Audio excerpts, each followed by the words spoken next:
2 fois dans l'évangile de Matthieu, on retrouve Jésus prophétisant sur ce qui allait arriver à Jérusalem et à Israël. Elles ont eu lieu après son entrée triomphale, assis sur un ânon, tel que prophétisé dans l'Ancien Testament. Il s'est retrouvé dans le temple de Jérusalem. Voyant les vendeurs du temple, il s'est mis dans une sainte colère, car sa maison de prière était devenue une caverne de voleurs.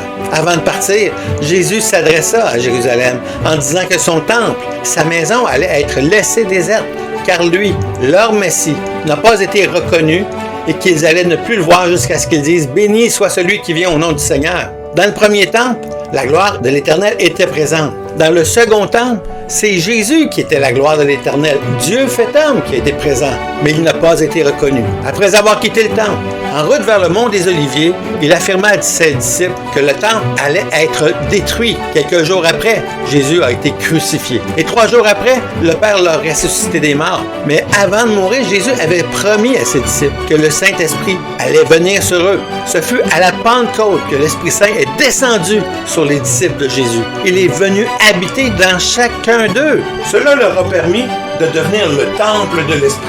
Également, ce que Jésus avait dit à la femme samaritaine est devenu possible. Les disciples, étant nés de l'Esprit, devinrent le type d'adorateurs que Dieu recherche. Des adorateurs qui, en tout lieu, peuvent adorer le Père en esprit et en vérité.